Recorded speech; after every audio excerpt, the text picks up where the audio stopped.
Tonight's program, ladies and gentlemen, comes from a book by Manly P. Hall named America's Assignment with Destiny. And last night, we had our young research assistant do the last half of the program.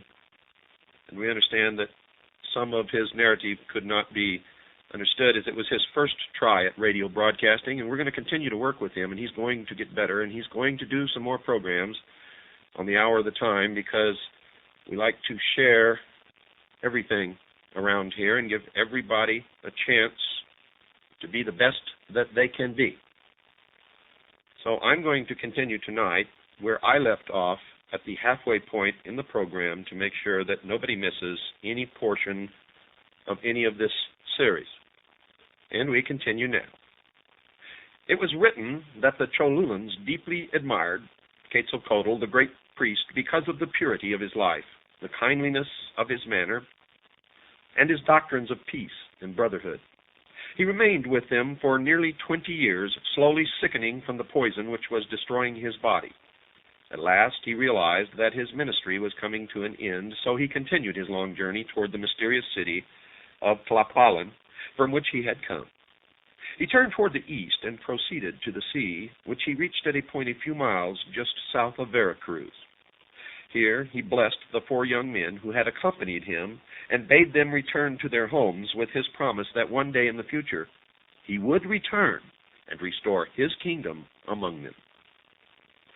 Then the old and weary man called to the sea, and out of the waters came a raft of serpents. He stepped upon this strange craft and was carried away into the land of the sun's beginning.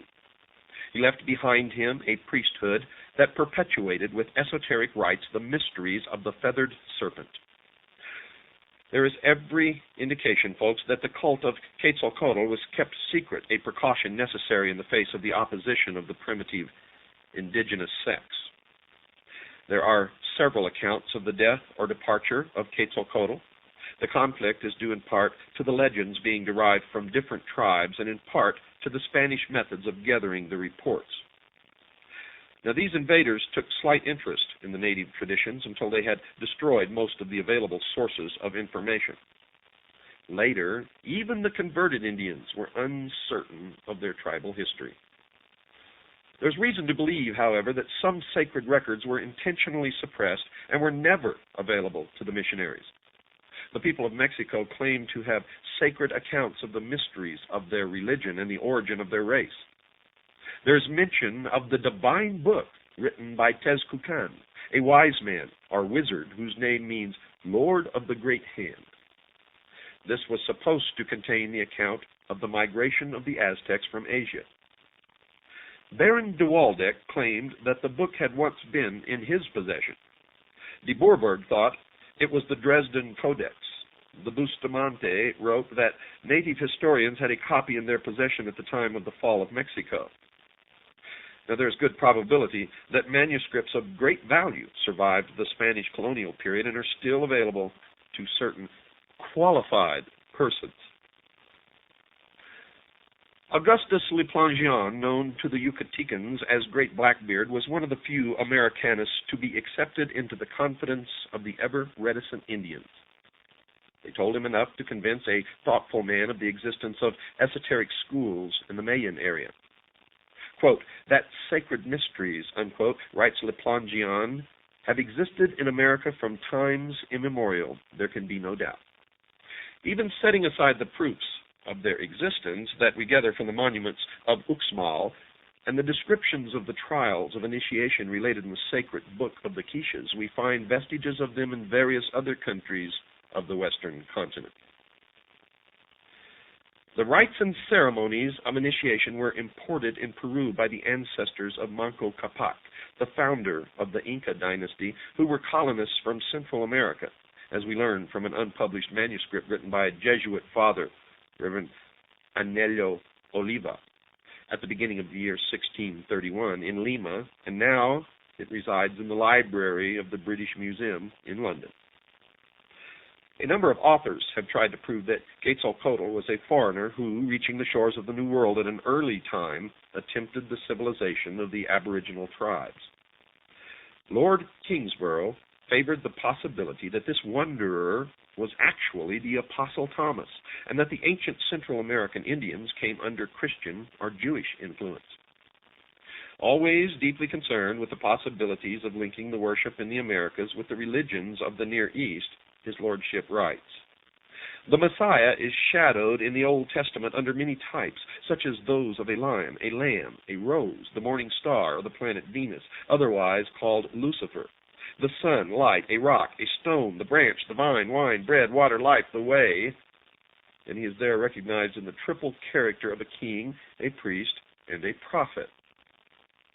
It is very extraordinary that Quetzalcoatl, whom the Mexicans believed equally to have been a king, a prophet, and a pontiff, should also have been named by them Sayacatl, or Quetzalcoatl, or the morning star. Laviscalpantecutli, or light. Mexitli, or the vine, for Torquemada said that the core of the aloe from which the Mexicans obtained wine was so called. Votan, or the heart, metaphorically signifying light, and Toiliatl, Manyar de Nestra Veda, bread for his body made of dough, was eaten by the Mexicans. Las Casas, quoting Padre Francisco Hernandez, says that an old Yucatecan described the ancient religion of his people thus: that they recognized and believed in God who dwells in heaven, and that this God was Father and Son and Holy Spirit, and that the Father was called Icona, who had created men and all things, that the Son was called Bacab, and that he was born of a virgin called Tiberius, who is in heaven with God. The Holy Spirit they tamed Ichuic. The Son Bacab was scourged and crowned with thorns, was tied upon a cross with extended arms where he died. But after 3 days he arose and ascended into heaven to be with his Father. Dr. Alexander, who reports this story in his book, is inclined to feel that it is confused and probably distorted by the Spanish recorder. On the other hand, the universal distribution of the basic theme may be explained another way. Among the Lacandones, Quetzalcoatl is still represented as a snake with many heads. There is an account that this snake was killed and eaten at times of great national peril, especially at eclipses, which were regarded as portents of disaster. It was believed by the Mayans that Kukulkan descended invisibly from the sky and personally received the offerings during great feasts held in his honor. For details of this, consult The Mythology of All Ages, Volume 11, Latin American by Hartley Burr Alexander. Now, Daniel Brenton, in his Essays of an Americanist, devoted some thought to the magical powers attributed to the priests of Central America. He mentioned Father Bieza and an English priest, Thomas Gage, who reported cases of sorcerers transforming themselves into animals and performing other miracles. De Bourbourg was not entirely convinced that ventriloquism, animal magnetism, or the tricks familiarly employed by conjurers explained the mysteries of Nagualism, as the black art of these Indians is called. Brenton quotes from the Popol Vuh.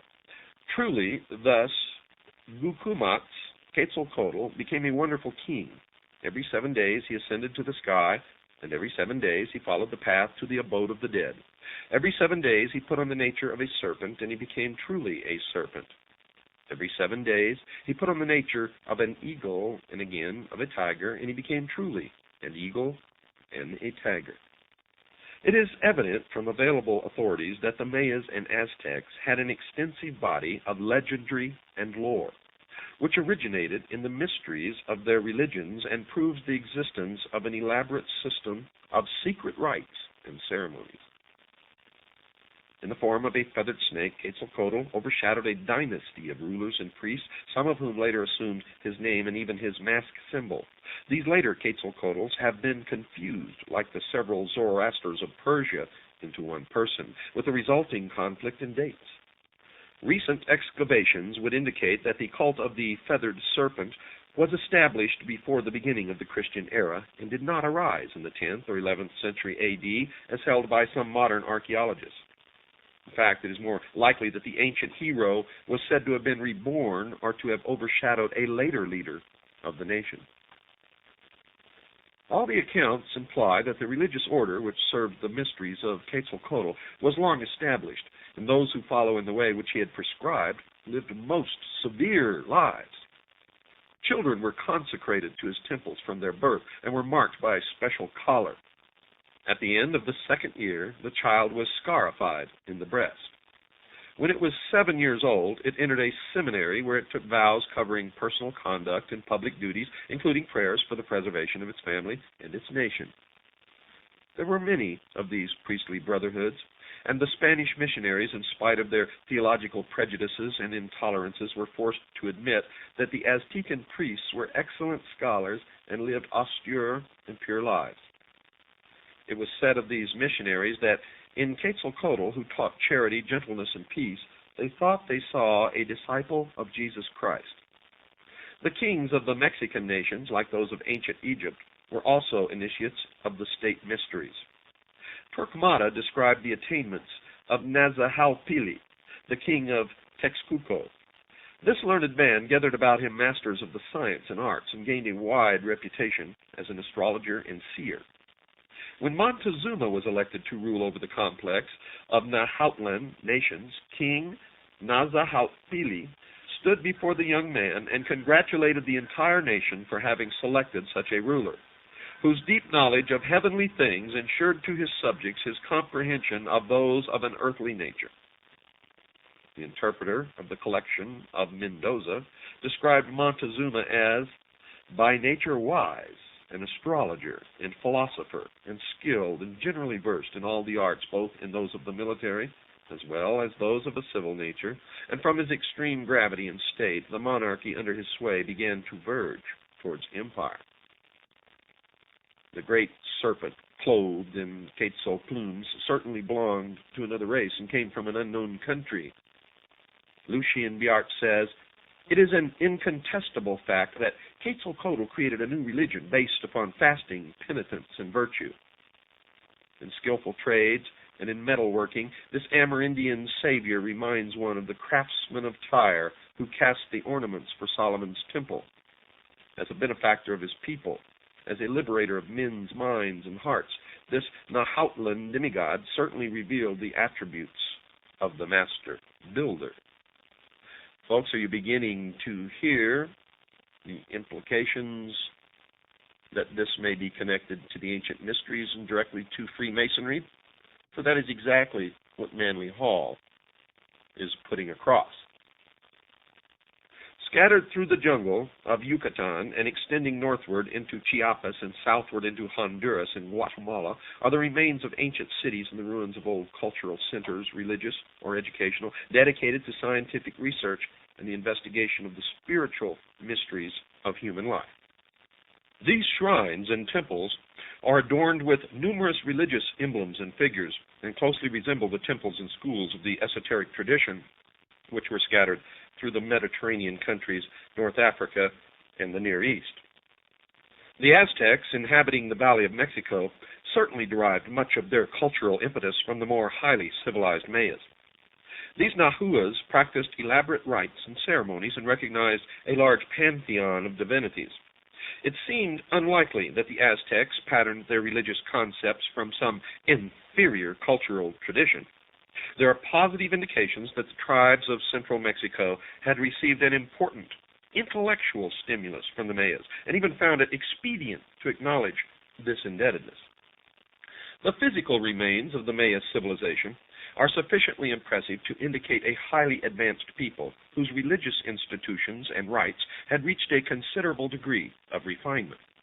Most early writers, in an attempt to estimate the cultural attainments of these nations, have been over-influenced by the early theologians and scientific enthusiasts who invaded the field with a variety of concepts and, of course, preconceptions.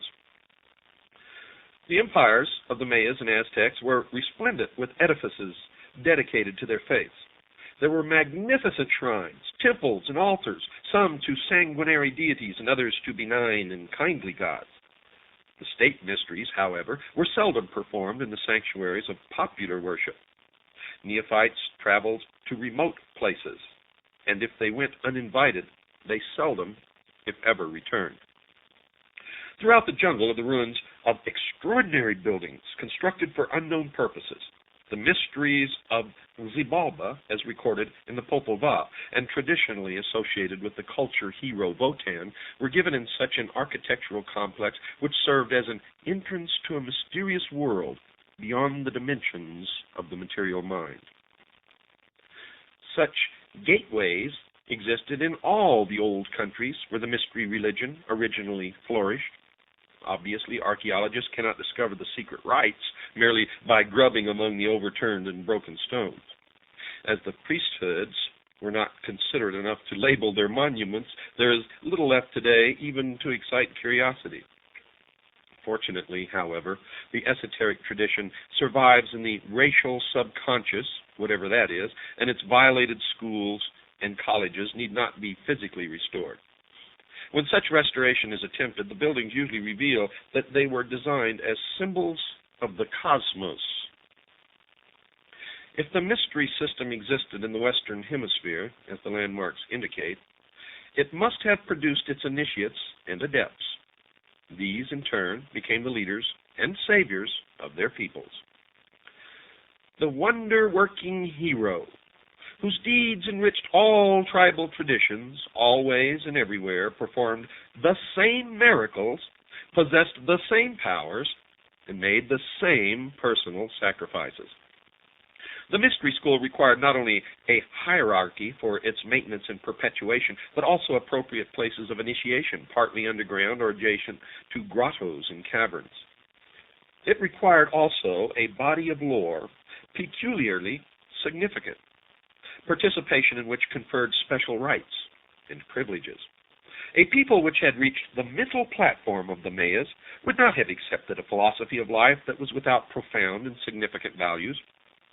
Pagan priesthoods did not initiate those of feeble mind, but selected for spiritual advancement persons of high attainment and mature judgment. Albert Reveley, in the Hybard Lectures, 1894, notes of the religion of the plumed serpent. There was something mysterious and occult about the priesthood of this deity, as though it were possessed of divine secrets or promises, the importance of which it would be dangerous to undervalue. It is fortunate, indeed, that at least one manuscript relating to the religious mysteries formerly practiced in the Mayan area has been recovered. The Popol Vuh, or the Senate Book of the Quiches, the record of the community, has survived the numerous vicissitudes which have conspired to prevent the perpetuation of the literary monuments of Central America.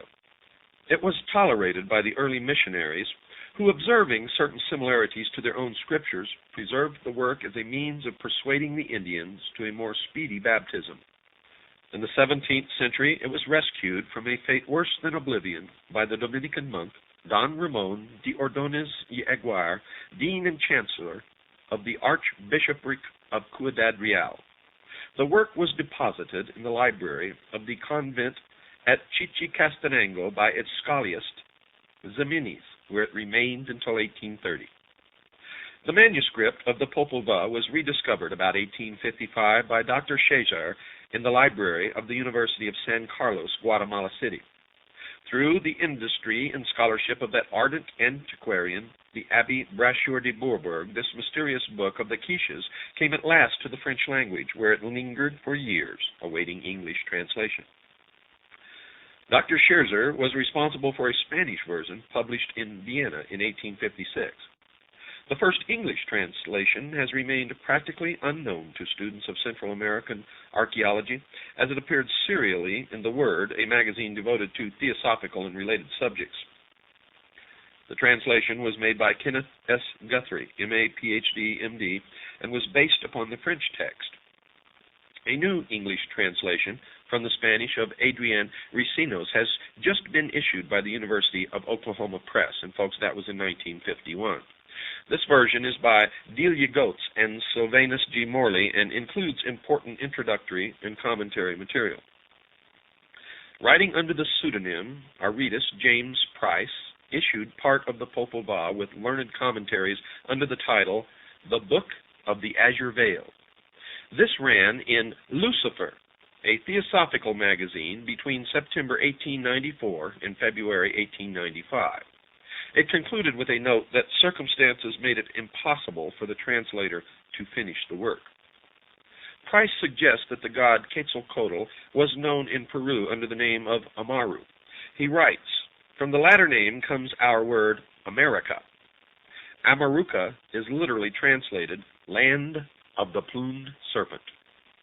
The priests of this god of peace, from their chief center in the Cordilleras, once ruled both Americas. All the red men who have remained true to the ancient religion are still under their sway. One of the strong centers was in Guatemala, and of their order was the author of the book called Popol Vuh." Although Dr. Scherzer published his copy under the title Las Historias del Origen de los Indios de Guatemala por el R.P.F. Francisco Ximenes, this is misleading. Ximenes was not the author, but acted in the capacity of scribe, translator, and commentator. The work is said to have been compiled originally in the 17th century by a Guatemalan who had been converted to Christianity. Most American Indians are unsatisfactory converts, for they accept new beliefs without discarding old convictions. This is a most fortunate state of affairs, as there is little indication that the indigenous mythology has been compromised. The source of the material, compiled by this convert, is completely unknown, but it could well have been derived from a secret book or from oral tradition guarded in the sanctuaries of the mysteries. Now, to have secured it, the compiler must himself have been a priest or initiate. Certainly, the Popol Vuh is by far the outstanding available text on pre-Columbian mythology and cosmology existing. The Quichean scribe, in his introduction to the Popol Vuh, writes, "The following is what we shall write, and we place it in writing because since the Word of God has been promulgated, and hereafter during the cycle of Christianity, the book of the azure green veil is no longer to be seen, in which it could be clearly perceived that it had come from the further shore of the sea, which book has been called the record of our existence in the overshadowing world, and how we there beheld light and life." Now, note that this translation by Price is somewhat fuller than that given by Guthrie and seems to be more in the spirit of the Quiche tradition. And the implication, folks, is that the work originated behind the azure veil. This can have two meanings, either the veil which divides the spiritual universe from the material world, or the veil in the temple of initiation, behind which are the seven lords of the great heart. The Popol Vuh consists of a mythology gradually mingling in its descent with the beginnings of history. The early part deals almost entirely with superhuman beings, and the latter part with the heroic deeds of authentic personages. It opens with a description of the creation.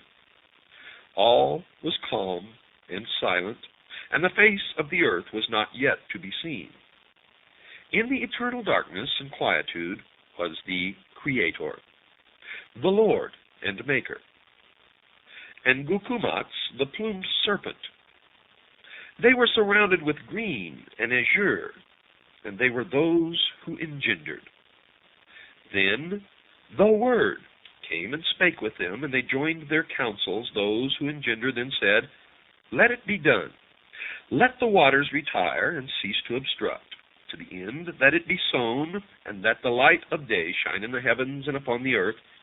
For we shall receive neither glory nor honor from all that we have created and formed, until human beings exist, endowed with sentience." Thus the Creator said, "Earth," and immediately it was formed. The book proceeds much in the spirit of the scriptures of other nations. It is divided generally into four parts: cosmogony, theogony, anthropology, and regeneration through initiation. It is presented in semi-historical form and includes the initiation of its heroes into the mysteries of Xibalba. The heroes of the Popol Vuh were subjected to several ordeals of tests of courage, fortitude, and skill. The seventh test took place in the House of the Bat. This was a subterranean labyrinth inhabited by weird monsters ruled over by Gamatzotz, a fearful creature with the body of a man and the wings and the head of a bat. Naturally, the account is clothed in the culture symbolism of the Mayas, but it is certainly to be compared with such productions as the Finnish Kalevala and the Icelandic Eddas. Guthrie presents a number of important parallelisms to the mysteries of the Egyptians, Chaldeans, and Greeks. According to him, the 12 trials or tests through which the neophytes pass are analogous with the signs of the zodiac. He goes so far as to hazard the speculation that the 12 princes of Xibalba were the rulers of the Atlantean Empire, and their final destruction referred to the tragic end of Atlantis. Well, folks, it's time to take our break. Don't go away. I'll be right back after this very short pause. The Popol Vuh follows the traditional form by involving its principal characters in a series of superhuman and supernatural adventurers. The work is certainly an account of the perilous journey which is the usual means employed to veil thinly the story of initiation. By comparison with the oral traditions of the northern Amerindian tribes, the legend unfolds what Dr. Paul Radden beautifully calls the road of light. Medicine priests have freely acknowledged that in dreams and trances they could leave their bodies and travel to the abodes of the gods and the dead. To make this journey while still living is initiation, for it is conscious participation in the fact of immortality. In some cults, the neophyte was given sacred drugs to intensify his psychic faculties, as in the case of the notorious peyote sect, or was subjected to hypnotic influence, like the followers of the ghost shirt religion. By some means, a condition of death was simulated, and the consciousness or superior self passed through certain internal experiences of which at least a partial memory was preserved. The entire process of creation took place within the green and azure coils of the plumed serpent. On several continents, the serpent was among the important symbols of the initiate priest. Sometimes the serpent stands erect and is crowned, as in Egypt, or it may be winged, as among the Mongolians, or feathered and plumed, as throughout the Americas. Obviously, the natives did not intend to imply that they believed in the actual existence of winged snakes, for no such creatures ever existed among them. The serpent was a wisdom symbol, and when plumed, it meant that wisdom had been given wings and had become spirit, wisdom, or illumination. Price suggests that Matthew chapter 10, verse 16 explains the symbolism of the snake bird. Quote, "Behold, I send you as sheep into the midst of wolves. Be ye therefore wise as serpents and guileless as doves." Unquote. Now let me read the same passage from Matthew chapter 10, verse 16 again, with the mystery religion meaning. Quote, "Behold, I send you as neophytes into the midst of the profane. Be ye therefore wise as magicians and guileless as mystics." Unquote. Mr. Price was a Greek scholar, and his translation differed slightly from the King James Version, as you can see. He felt that the Quetzal had the same meaning as dove, and that the creature combining the serpent wisdom and the bird intuition or inspiration represented the adept, in whom the mind and heart doctrine were completely reconciled.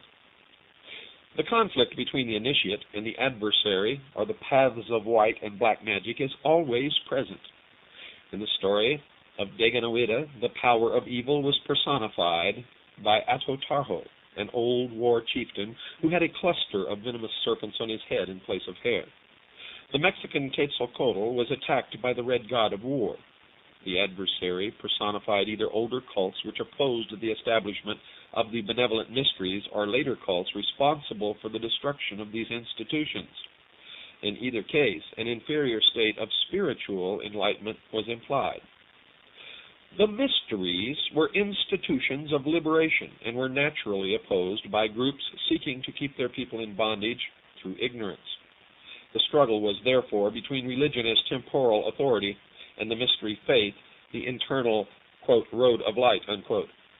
The ruins of the past explain why it was the common belief that the men of good spirit, the initiates, were sacrificed to the material ambitions of temporal rulers. Now, folks, you can apply this same logic to the mystery religion of today.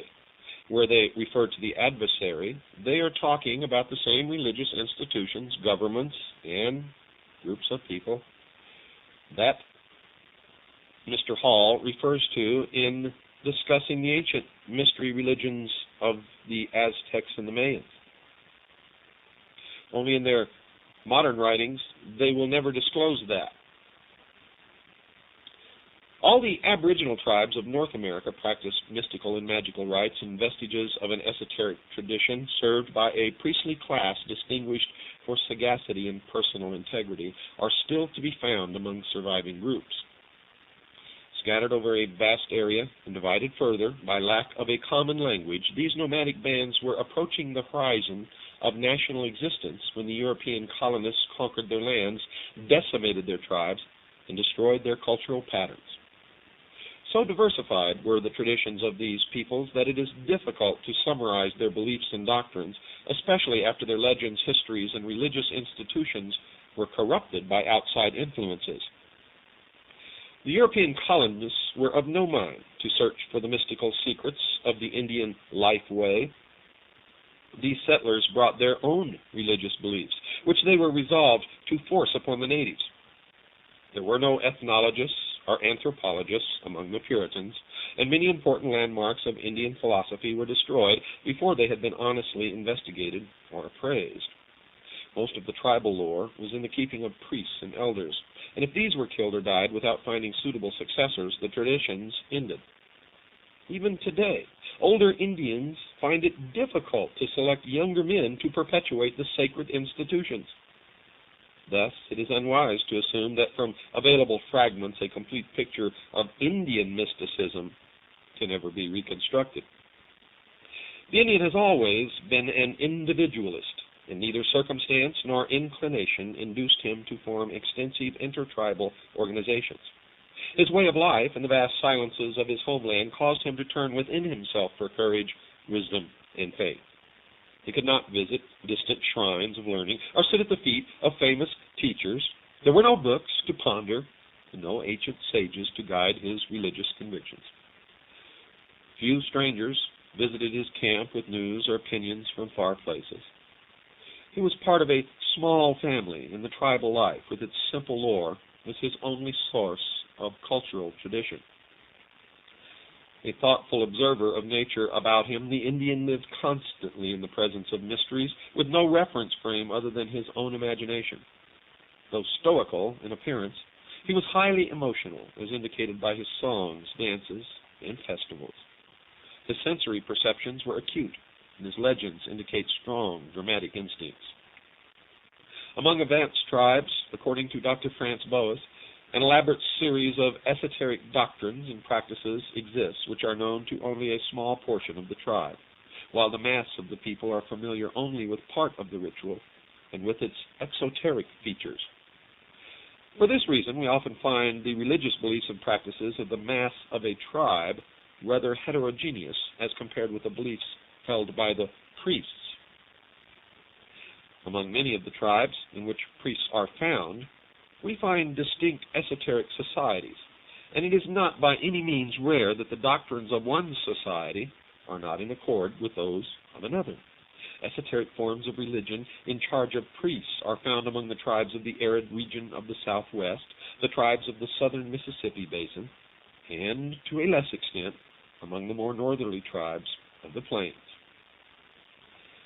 It would seem that, on the whole, the importance of the esoteric teachings decreases among the more northerly and northeasterly tribes of the continent. Medicine priests were trained by their predecessors or were called to their life work by some miraculous incident. The little Indian boy, who early in life showed a tendency to dreams and visions, was encouraged to select this career. In a highly organized tribal system, he was initiated into the religious institutions of his nation, receiving the lore of the old priests and fragments of tribal history. If he belonged to some small, wandering band, his entire spiritual education had come from within and was induced by fasting and vigil. The vigil was the most widely practiced religious discipline of the Amerins. In all matters of emergency or great decision, the Indian sought solitude. He went alone to some high place, built a small campfire, planted around him a circle of prayer plumes, smoked the ceremonial pipe, and waited through the long hours of the night for the voices.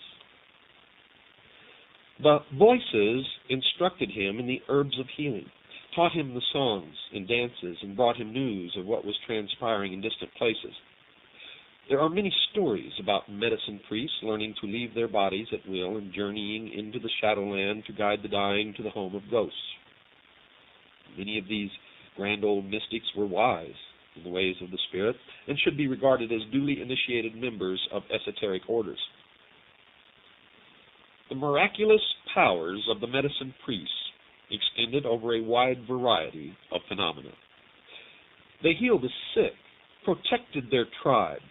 They directed the migrations of their peoples and sought by extrasensory means the location of food, water, and other necessities.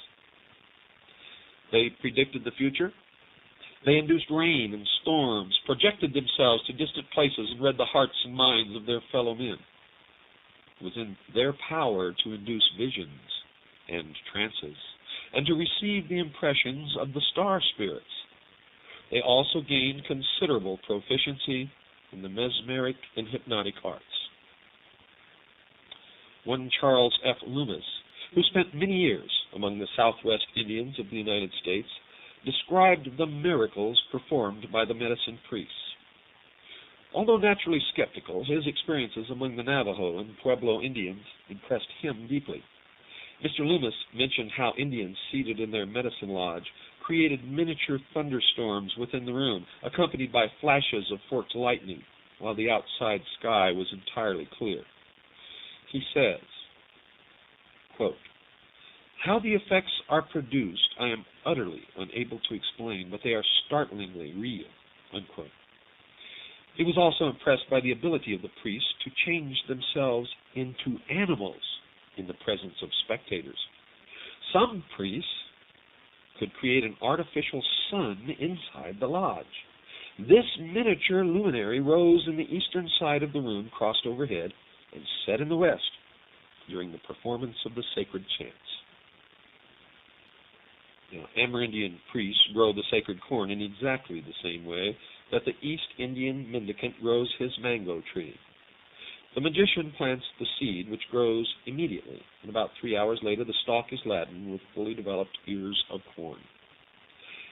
Other writers have reported that in some of the medicine lodges the Indians are able to levitate large stones and to cause their own bodies to float in the air. Unprejudiced observers have been forced to conclude that among most tribes of Amerins, magical rituals are performed involving the use of natural forces beyond the normal experience of human beings. The Amerindic concept of cosmogony paralleled in a general way that of the Chaldeans and other peoples who dwelt in the valley of the Euphrates. The world consisted of 3 regions, with human beings inhabiting the surface of the central zone. Above this middle end was an airy expanse extending to the abode of the Sky Father. Below the surface were subterranean levels extending downward to the place of the Earth Mother. And this cavernous region was like the dark and shadowy underworld of the pre-Homeric Greeks. In the Southwest legends, human beings originated beneath the earth in a kind of paradisical land. There also were mountains, valleys, and of course beautiful plains, and a sun and moon that lighted the region. In the beginning, everyone was happy. But later an evil deed brought upon them the wrath of the gods. In most accounts, this lovely shadowland was destroyed by a flood. In some miraculous manner, a few righteous persons were preserved and took refuge on a tall plant, which growing rapidly finally broke through the surface of the middle land, bringing the survivors to safety. The secrets of healing, prophecy, and magic came to the Indian from an order of beings called Manitos. This Algonquin word is now applied to the concept of powerful, governing spirits. The Manitos were not actually gods, but superhuman man-like creatures possessing extraordinary attributes and frequently considered as giants. The size factor, however, is figurative rather than literal. The Manitos were a divine, invisible tribe, masters of magic, to whom human beings could turn for help and guidance whenever necessity arose. The effort to explain the term Manito as only signifying a, quote, wonderful power, unquote, and synonymous with the Iroquois Orinda is not sufficient to meet the requirements of the Indian religious philosophy. Orinda conveys more precisely a power or energy universally present in animate and inanimate creatures, and manifesting through the vital processes which cause things to exist, to function, and to affect other existing and functioning things. It might be safer, folks, to assume that the Manitos represented the intelligence controlling and directing the, quote, wonderful power, unquote. The Indian, therefore, was confronted with the same basic questions which disturbs even the most advanced physicist, namely, is there a supreme intelligence governing universal procedure? The religious concepts of the Indians, writes Dr. Boas, may be described in two groups, those that concern the individual and those that concern the social group, such as tribe and clan. The fundamental concept bearing on the religious life of the individual is the belief in the existence of magic power, which may influence the life of man and which in turn may be influenced by human activity. In this sense, magic power must be understood as the wonderful qualities which are believed to exist in objects, animals, men, spirits, or deities, and which are superior to the natural qualities of man. Most religions and metaphysical philosophies include hierarchies of divine creatures or tutelary spirits as mediators between the supreme being and mortals. The Manitos acted as wise distributors of the Orinda. The Indian fashioned these demigods in his own likeness, but bestowed upon them superior powers. The Manitos were aware of the most secret human thoughts and the most pressing human needs, and were capable of responding immediately to the rituals of the priests and elders. When the medicine man journeyed to the spirit land, he might be invited to attend a council of Manitos. When he came to the great lodge in the sky, it resembled an earthly council place, except that it was larger, of course more elegant, and usually filled with a strange light. The Manitos were venerable sachems, usually handsome old men, their faces full of kindness. There was a council fire, smoking of the calumet, and the usual speeches and discussions. The lodge was a kind of superphysical senate where all matters of grave import were decided. When the session was concluded, the priest returned to his people along the sky road and reported the decisions of the great lodge. Between the Manitos and mankind were the souls of the illustrious dead. These were the olds and the trues, the sages of long ago, the great chieftains, warriors, and statesmen. They had led their people in life, so they continued to guard them from the other land, speaking through the medicine men. It seemed natural to the Amaruns that the heroes who had gone before should continue to serve the tribes they had guided in the long ago.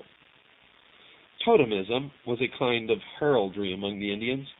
The totem was the clan symbol, but even more than that, it was a channel for the distribution of Orinda through the social and political structure of the clan.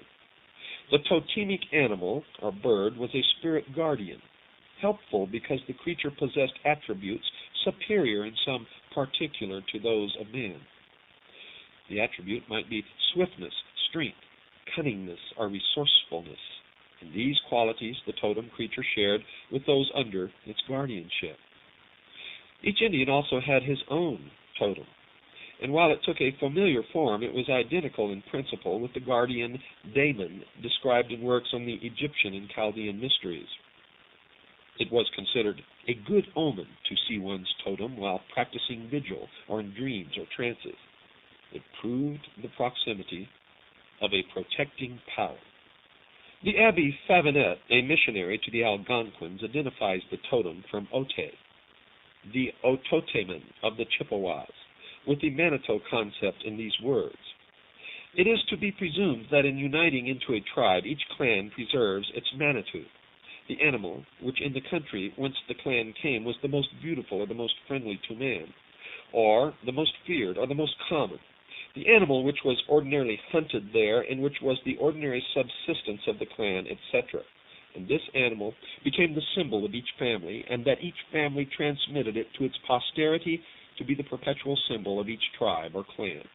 Modern ethnologists have emphasized that the popular usage of the term totem is incorrect.